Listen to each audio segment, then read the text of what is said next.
Mga ka-Pisonet, dito tayo is bibigyan ko kayo ng idea kung ano ang pinagkaiba ng true rated na power supply sa generic na power supply. So, wala filter.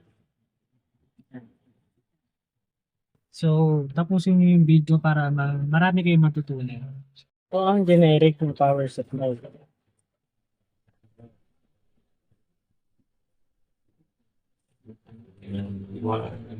12 volt, tapos may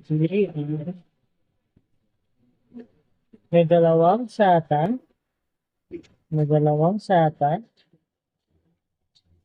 at may dalawang molex.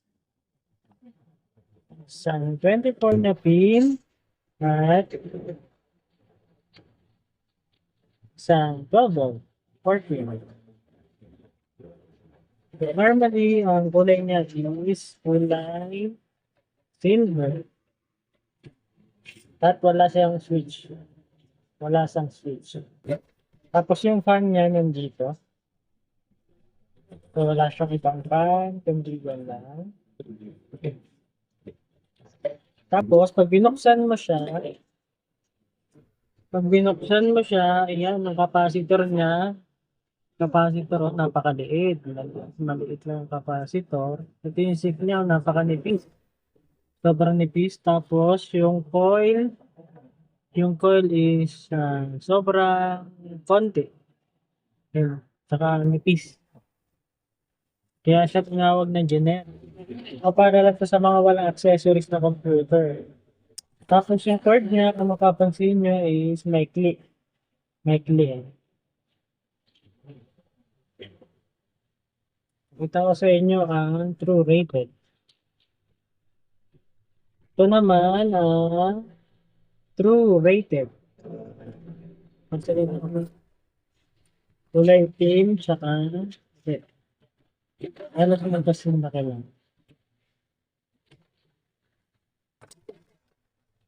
Ang nabilis ito kagabi. Rated. So, nakikita nyo agad sa unang tingin pa lang. Normally kulay itim siya. Tapos, meron siyang switch. May switch. Tapos, yung fan niya is, yan, malaki. Malaki yung fan. Compare mo dito sa generic.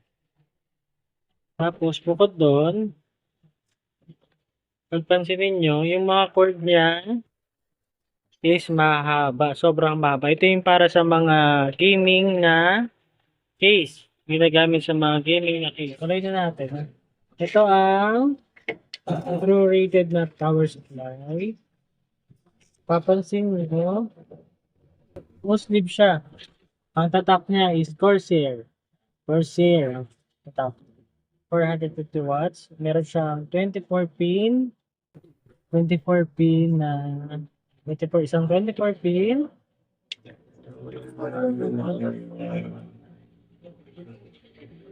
Meron siyang isa, dalawa, tatlo,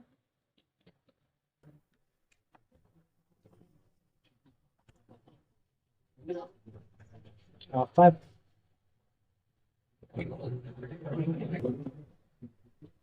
Meron siyang apat na SATA. 4 na SATA. 1, 2, 3, 4. At meron siyang Molex na 1, 2, 3. Meron din siyang apat na Molex. At meron siyang dalawang 12 volt. Meron din siyang 8 pin at 6 pin na para sa ating mga GPU. Pero ginagamit ko mga true rated is sa mga gaming na power supply. Dito natin siya ikakabit ang ating Corsair na power supply na 450 watts sa ating gaming na PC. So, ayan, napansin niyo may clip. Mapalitan natin yun. May clip. Meron tayo isa, dalawa, tatlo, apat. Ito hindi naman kailangan. So, 450 watts is okay na para sa setup. Okay, let's go.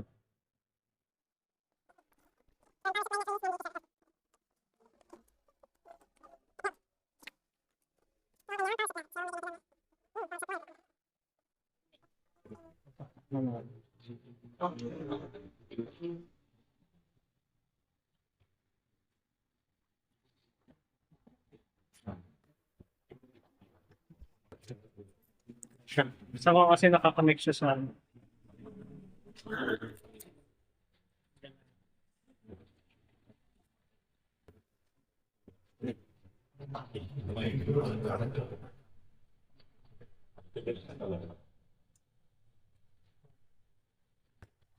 Charot. Ayun yan. Ganyan, di ba? Yan. Normally, gumagamit ng mga true rated kapag gumagamit ka ng mga case. Gaming case. So kasi naglalagay ka ng iba't ibang mga RGB fan. Tapos ito, GPU na ginakailangan ng 6 pin na power. Wait lang. 6 pin na power. Tapos, pagka marami kang hard drive, syempre, tapos since dahil mahaba yan, aabot siya yan. Maabot layo, di ba? Yan. Tapos yung mga keyboard mo, kapag yung keyboard mo tsaka mouse mo is naka-RGB ka na mouse at saka headset.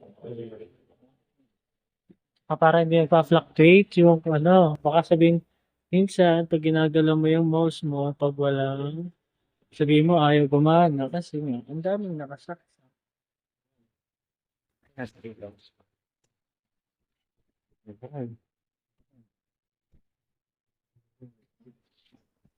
Thank you sa panonood ng tutorial.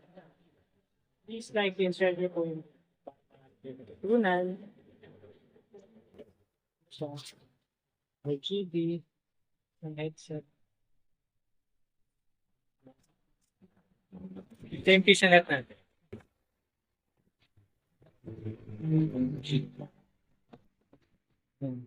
Meron tayo printer, tapos tayo